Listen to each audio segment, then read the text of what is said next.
All right, you blasted earthworms, stand to.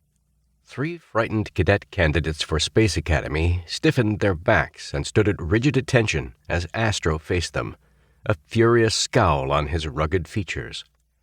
Behind him, Tom Corbett and Roger Manning lounged on the dormitory bunks, watching their unit mate blast the freshman cadets and trying to keep from laughing.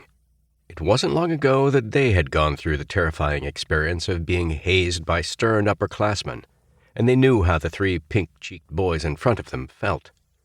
"So," bawled Astro, "you want to blast off, do you?"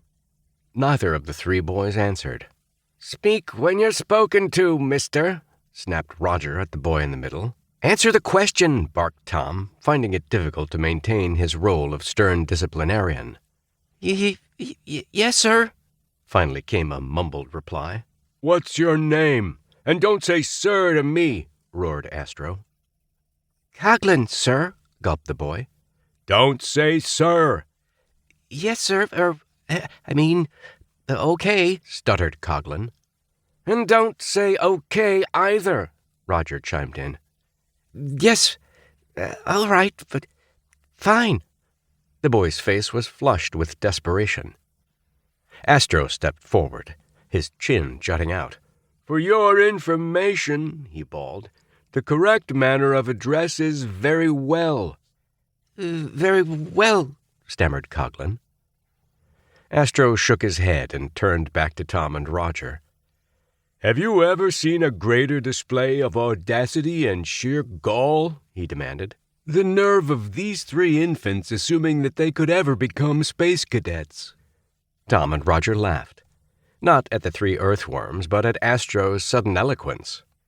The giant Venusian cadet usually limited his comments to a gruff yes or no, or at most, a garbled sentence full of a veteran spaceman's oaths. Then, resuming his stern expression, Roger faced the 3 boys. "Sound off, quick," he demanded. "Coghlan, John." "Spears, Albert." "Duke, Phineas." "You call those names?" Roger snorted incredulously. "Which of you ground crawlers is radar officer?" "I am, very well," replied Spears. The blond-haired cadet stared at him in amazement. "Very well what?" he demanded. "You said that's the correct form of address," replied Spears doggedly. Roger turned to Tom.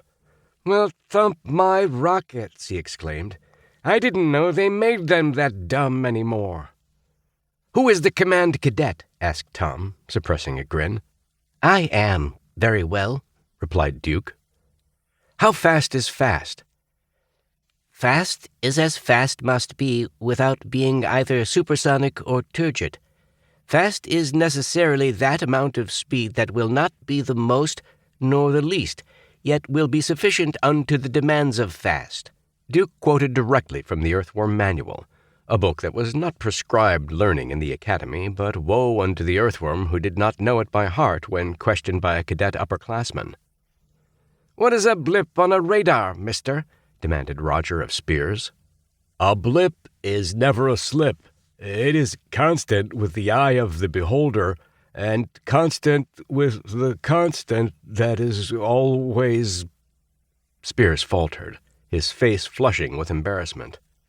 "Always what?" hounded Roger. I don't know," stammered the fledgling helplessly. "You don't know?" yelled Roger. He looked at Tom and Astro, shaking his head. "He doesn't know." The 2 cadets frowned at the quivering boy, and Roger faced him again. "For your information, Mr. Spears," he said at his sarcastic best, "there are 5 words remaining in that sentence, and for each word you will spend 1 hour cleaning this room. Is that clear?" Spears could only nod his head. "And for your further information," continued Roger, "the remaining words are constantly alert to constant dangers. Does that help you, mister?" "Yes, Cadet Manning," gulped Spears. "You are very kind to give me this information, and it will be a great honor to clean your room."